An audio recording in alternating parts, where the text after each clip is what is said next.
내가 십자가에서 죽어야 하는 이유. 십자가 설교모. 고린도전서 1장 30절로 31절.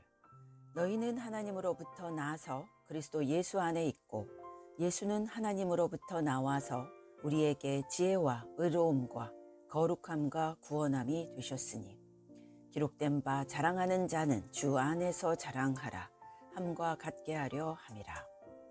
내가 십자가에서 죽어야 하는 이유를 두 가지로 살펴보겠습니다. 1. 내 실상이 너무 비참하기 때문에 나는 죽어야 합니다. 내 비참한 실상을 없애는 가장 확실한 길은 십자가에서 내가 죽는 길입니다. 예수와 함께 죽지 않으면 나 자신을 파헤치면 파헤칠수록 스스로 비참해집니다. 과거에 저는 제 자신이 상당히 괜찮은 사람인 줄 알았습니다. 저는 여기서 설교자를 지칭하는데 세상 모든 성도를 지칭한다고 보시면 되겠습니다. 저는 그렇게 칭찬을 받으면서 어릴 적부터 자라왔기 때문입니다. 그런데 주님이 제 자신을 열어서 그 실상을 보게 하셨습니다. 제 자신 속에서부터 비명소리가 질러질 만큼 더럽고 추악하고 음란하고 정욕적이고 가증스럽고 교만하고 욕심 많고 거짓말하고, 그게 바로 나 자신의 실상이었습니다.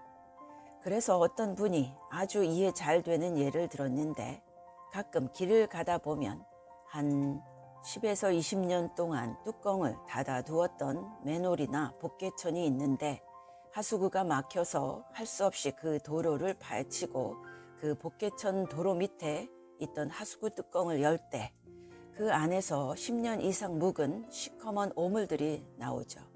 그것이 바로 예레미야서가 말하는 타락한 인간의 실상입니다. 정말 만물보다 심히 부패하고 타락한 것이 인간의 그 마음입니다. 맞는 말입니다. 그래서 성령 체험을 할 때 사람들이 그 직전에 회개를 하게 되는데, 회개할 때 비로소 자기 자신에 대해서 실상을 보고서 비명소리를 지른다는 것입니다. 그 전에는 자기가 그래도 뭐 좀 공부도 많이 하고 도덕성도 남들보다 뛰어나던지 아니면 뭐 자기 가문이 좋던지 어떻게 하던지 자기를 조금 괜찮은 사람으로 남들과 나를 비교할 때 정말 좀 이렇게 스스로 굉장히 괜찮은 사람으로 점수를 줬는데, 성령님께서 우리 마음을 조명하셔서 내 실상을 파헤치면 파헤칠수록 그 20년 동안 닫아두었던, 수십 년 동안 닫아두었던 맨홀 뚜껑을 확 열어 제치면 내 실상이 너무 비참하다는 것을 우리가 비로소 보기 때문에 우리는 죽어야 한다는 것입니다. 그런 비참한 실상을 가지고서 사느니 내 자아가 십자가에 죽는 그것이 가장 확실한 해결책이 된다는 것이죠. 그런데 사람들은 다 이렇게 그 실상을 깨닫지만 서로를 숨기면서 삽니다.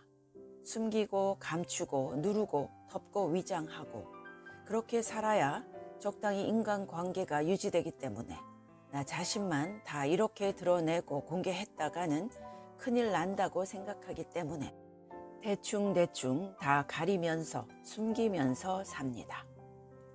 예수를 믿어도 이런 상태에서, 그러니까 자기 자신을 들여다볼수록 정말 비참한 것이 많은데 그냥 이렇게 적당히 숨기고 위장해서 자기가 괜찮은 사람인 것처럼 덮고 산다는 것입니다.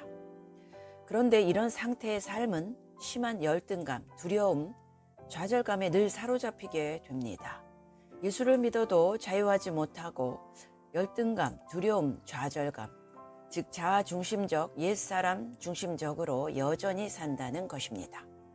진짜 자기 자아가 십자가에서 죽지 못했기 때문에 자기 옛사람의 자아 그대로 여전히 사는데, 그게 어떤 삶이라고요? 열등감, 두려움, 좌절감, 계속되는 내적인 분노, 다른 사람에 대한 미움, 질투심, 이런 것에 의해서 늘 괴롭게 산다는 것입니다. 우리가 십자가에서 자아를 죽이고 사는 삶이 괴로운 것 같지만 그렇지 않습니다. 실제로 자기 옛 자아 그대로 발산하고 사는 그것이 훨씬 더 괴로운 것입니다.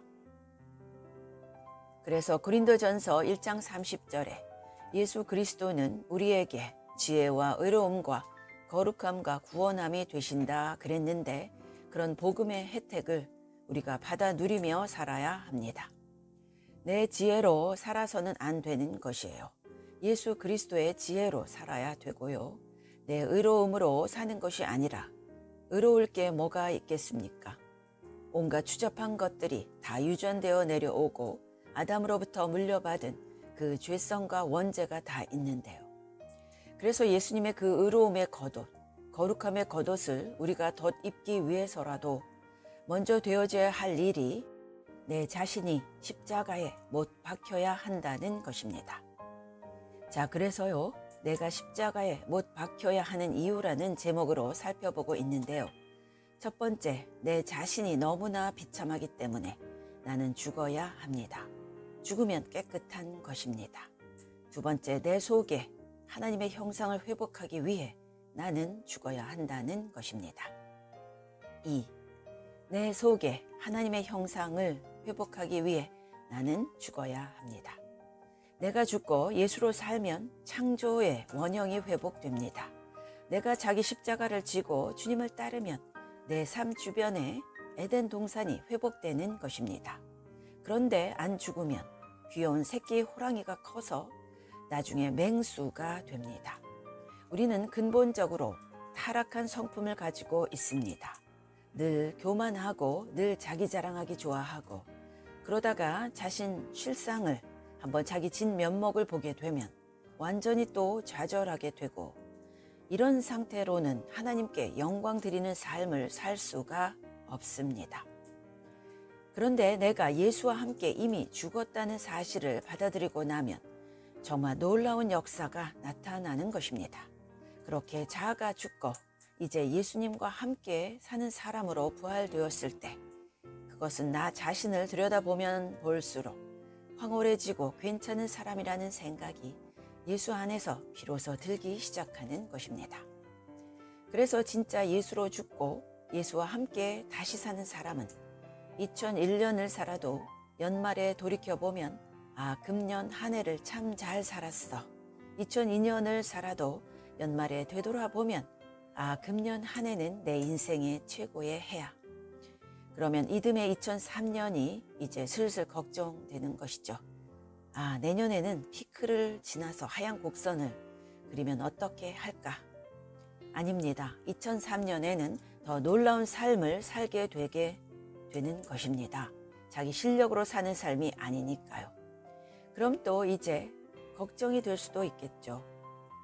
금년에는 정말 꼭지점을 찍었으니까 내년은 좀 내려가지 않겠나? 아닙니다.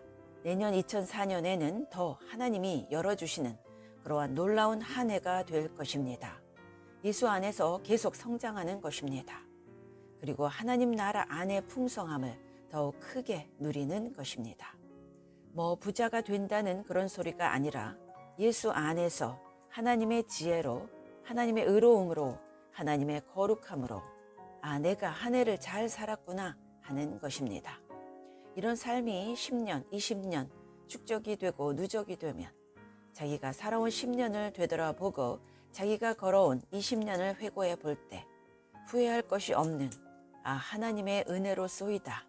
내가 지금까지 지내온 것은 하나님의 크신 은혜로소이다. 라고 감격에 찬 고백을 드리는 것입니다. 정말 우리 인생의 황금기가 길지 않습니다. 인생의 황금기는 단 20년이라고 말하는데 일리가 있습니다.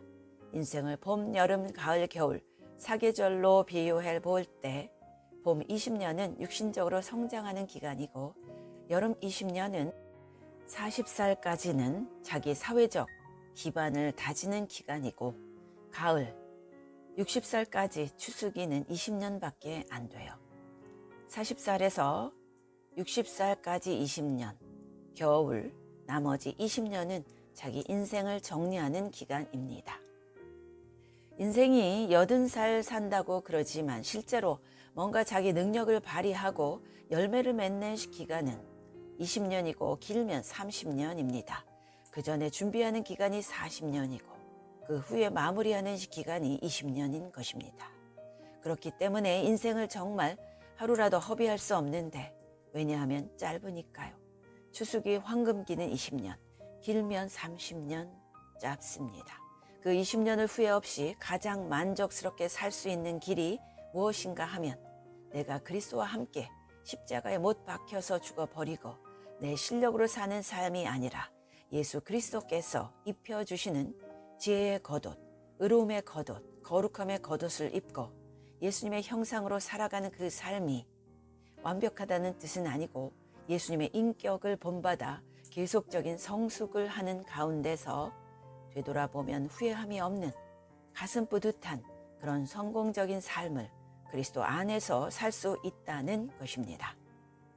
그렇지 못하면 어릴 때야 육신적으로 다 귀엽죠.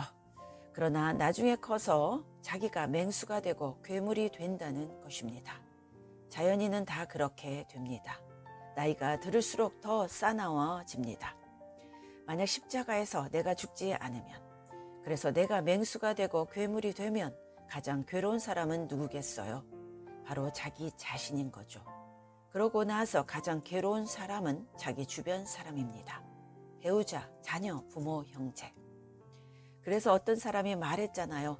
만인이 만인에 대한 투쟁이라고요. 사람은 본질적으로 자기 주변 사람들을 계속 괴롭히는 것이에요.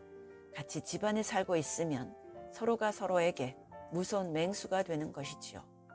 그렇게 해서 자녀들은 부모를 싫어하고 가출을 하고 싶어 하고, 또 부모는 사춘기 자녀에게 상처받아 가지고 날마다 괴로워하고, 형제는 형제끼리 서로 원수가 되어서 서로 소송을 하는 사람이 있지를 않나. 어쨌든 우리는 십자가에서 자기 자아를 죽이고 하나님의 형상을 회복하지 않으면, 우리가 이렇게 정말 주변 사람들, 교회 사람들, 회사 사람들, 동네 사람들을 괴롭히는 것은 말할 것도 없고, 그 이전에 내 가족까지도 괴롭히고 자기 자신마저도 스스로 괴롭히게 됩니다. 그래서 자기가 목회자, 장로, 권사, 집사라 하더라도 가족들이 그 외식하는 자를 보고 가끔씩 치를 떠는 것입니다. 자기가 교회 직분자라 하더라도 자기 자아가 십자가에 못 박히지 않고 자기 자아가 시퍼렇게 살아있는 사람은, 즉 십자가 신앙이 없는 사람은 겉으로 보면 양복 입고 양장하고 다니면 잘 안 보이지만 가장 스트레스를 주고 또 그 스트레스를 받는 사람이 자기 가족이기 때문에 정말 집안 식구가 그 원수가 되는 것입니다. 진정 내가 죽고 그리스도와 함께 십자가에 못 박혀야 내 속에 하나님의 형상이 회복되어서 배우자로부터 존경받고 아버지로부터 인정받고 형제 자매들로부터 칭찬을 듣습니다. 그래서 진정 자신을 십자가에 못 박은 사람은 그 자녀들에게 내가 제일 존경하는 사람이 누구냐라고 물어보면 그들은 보통 우리 어머니입니다. 우리 아버지입니다. 라고 서슴없이 대답합니다. 이런 사람들은 다 자기 속에 옛자아, 옛사람이 십자가에 못 박혀 죽고 하나님의 형상이 회복되었기 때문에 그 사람이 가는 곳은 그가 복의 근원이 되어서 자기 주변의 모든 사람들을 늘 기쁘고 즐겁게 해줍니다. 물론 우리가 아직 완벽하게 예수님의 형상을 못 받은 것은 아니어서 때로는 약간의 불만과 때로는 약간의 스트레스가 인간관계 속에 있을 수 있지만, 대체로 보면 자기 자아가 십자가에 옛사람이 죽어버린 그 사람은 가족에도, 가까운 사람, 친구에도, 직장에서도 어떤 웃음꽃을 주고 그 사람만 오면 모두가 마음이 푸근해지는 것이에요. 여러분, 우리 한국 사람들은 명절 증후군이 있다고 그러죠. 그래서 설날, 추석이 되면 벌써 한 달 전부터 사람들이 예민해지고, 거기서 제일 스트레스를 많이 받는 사람은 동서지간의 갈등, 고부간의 갈등의 주인공들입니다. 그래서 명절이 지나면 이혼 신청하는 비율이 평소보다 급증한다고 그러죠. 미국 사람들은 비슷하게 크리스마스 증후군이 있다고 합니다. 크리스마스 때가 되면 비행기 표가 평소보다 2배, 3배로 비쌉니다. 그렇게 비싼 돈을 들여서 자기 집에 돌아와 보는데 그냥 한 30분도 좋고 30분 지나고 나면 서로가 서로에게 스트레스를 주는 것이죠. 아버지는 아들이 사회에서 초고속 성장하는 아들이 되기를 바라고, 아들은 아버지가 큰 부자라서 자기 뒤를 팍팍 밀어주기를 바랍니다. 그래서 서로를 찌릅니다. 왜 그렇습니까? 아버지도 자아가 살아있고 자녀도 자기 자아가 살아있는 것이죠. 그래서 한 번 오고 그 다음부터는 안 옵니다. 보통 미국 사람들은 자기 고향에 10년에 한 번 찾아간다고 그러잖아요. 멀어서 가기가 힘든 이유도 있지만 매년 가봐야 도리어 스트레스만 받고 가족이 서로 원수가 되는 것입니다. 그러나 서로 좀 떨어져 있으면 서로를 그리워하게 되겠죠. 그런데 진정으로 자기 자아가 십자가에 못 박힌 진정한 크리스천들이 군데군데 이렇게 존재했으면 추석이 되거나 구정이 되거나 온 가족이 모여도 그 모임이 절대 스트레스 받는 모임이 될 수 없습니다. 절대 서로 싸우는 일이 없습니다. 그 진실한 크리스천들이 모임 이전부터 계속 가족 구성원들을 위해서 중보기도 하고 또 희생하고 자기가 욕을 먹어도 참고 그냥 계속 상대방을 세워주고 이렇게 하면 오히려 여기가 우리의 낙원이라는 찬송처럼 가정이 낙원이 되는 거죠. 자, 그래서 우리는 하나님의 형상을 회복해서 다른 사람을 행복하게 하는 그러한 존재가 되기 위해서라도 내가 십자가에 죽어야 한다는 것입니다. 그렇지 못하면 십자가에 죽지 못한 사람은 겉모습은 번듯한 사회적인 지도자가 될 수 있고 사회적으로 인정받는 사람이 될 수도 있지만 한꺼풀만 벗겨보면 평생 열등감, 좌절감, 비교의식 가운데서 아슬아슬하게 살아간다는 것입니다. 아슬아슬하게 살아가는 그 사람은 자기 자아가 십자가에 아직 죽지 못한 사람이고 그래서 스스로 불행하게 살아갑니다. 예수 안에서 참 자유를 못 누리는 것입니다. 뭐 내가 죽고 싶어도 안 죽는 걸 어떻게 하나요? 내가 내 자아를 죽이려고 몇 번이고 노력해봤다. 그런데도 내가 죽지 못했다.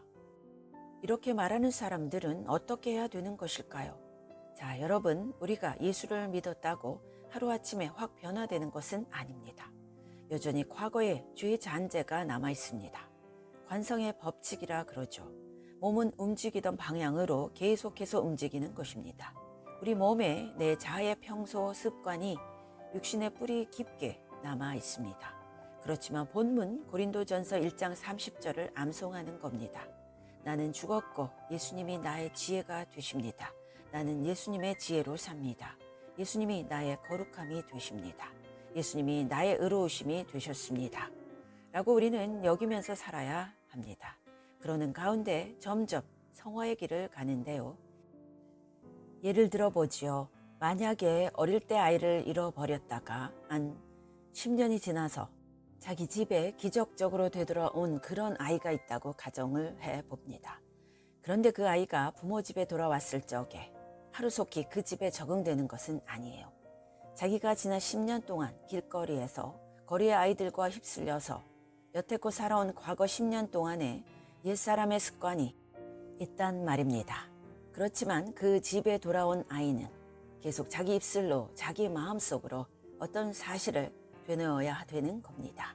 나는 이 집의 아들이야. 저분은 내 아버지야. 이렇게 자기가 여기고 생각하고 되뇌고 하는 가운데 점점 그 집 아들로 변화되는 것이지, 그런 자기의 노력이 만약 없으면 그 새로 되찾은 가정에 적응 못하고 다시 가출하게 되는 것입니다. 탈북했다가 다시 북한으로 되돌아가는 사람들도 있다고 하지 않습니까? 그래서 내가 십자가에 못 박히는 이러한 것은 하나님이 성령의 은혜를 내려주셔서 강권적으로 내게 역사해 주시는 그러한 면이 있어야 하지만, 또한 우리 자신도 내가 스스로 계속 내 입으로 예수님은 나의 지혜가 되시고 예수님은 나의 의로움이 되시고 예수님은 나의 거룩함이 되신다라는 고린도전서 말씀을 외우면서, 아니면 갈라디아서 2장 20절을 외우시던지 자기 스스로의 어떠한 그 의지적인 노력도 필요하다는 것입니다. 둘 다 필요합니다.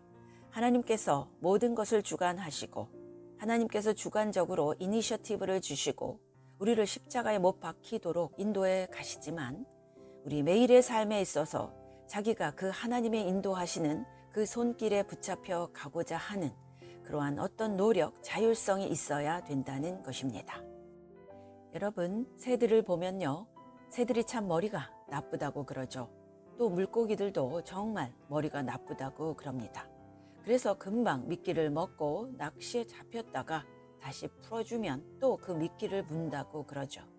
그렇게 머리가 나쁘다고 합니다. 그런데 머리가 나빠서 그런지는 모르지만 정말 새들도 저렇게 열등감 없이 잘 살고 물고기들도 아무 불평 없이 저렇게 잘 살고 있는데 만물의 영장이라는 우리 인간들은 너무 머리가 좋아서 그런지 누가 내게 말 한마디만 조금 잘못해도 예민한 내 마음이 괴로워서 어쩔 줄 몰라 하고 마구 분통을 터뜨리는 것이 자기 자아가 아직 완전히 죽지 않았기 때문입니다. 이렇게 열등감으로 두려움으로 분노로 비교의식으로 남을 미워하며 비교하며 살아가는 것은 원래 구원받은 성도의 모습이 아닙니다. 에덴 동산의 회복이 아직 그에게는 일어나지 않은 것입니다.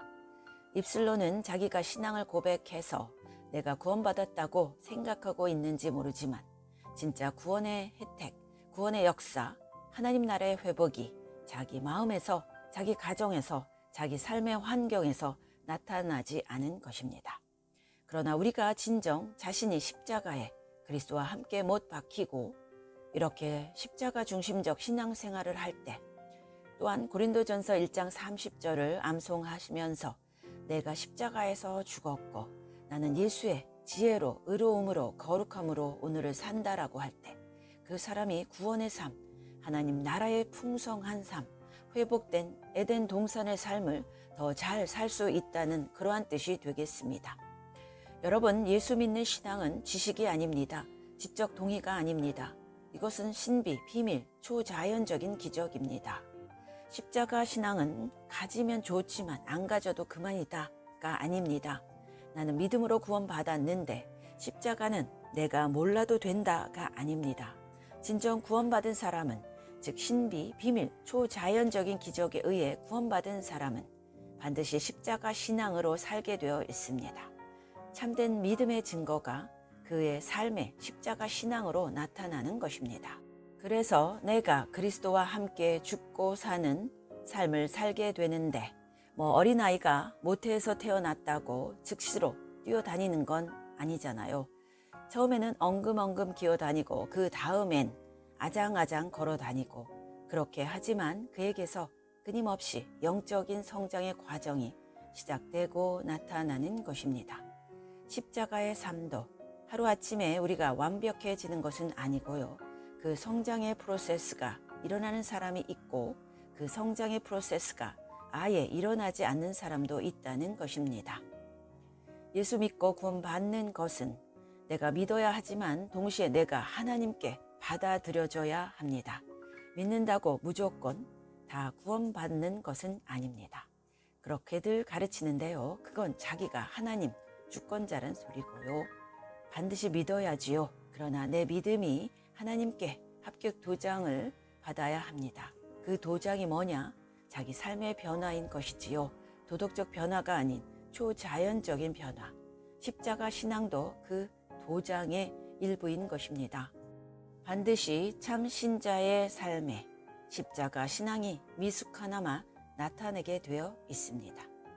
만약 우리가 예수를 믿는다고 하면서도 예수와 함께 죽고 다시 새롭게 태어나는 이런 내용이 전혀 자기 삶에 일어나지 않고 있다 그러면 나는 예수를 믿고 있지만 하나님께 받아들여진 것은 아니다 라고 보면 정확할 것입니다.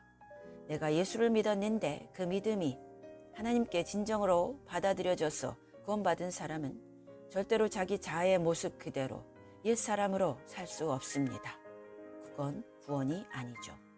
시기, 질투, 분노, 경쟁의식, 비교의식, 남을 해코치 하는 이런 식으로 아침부터 저녁까지 살고 그렇게 하루만 사는 것이 아니라 10년, 20년을 계속 자기 육신을 따라서 삽니다.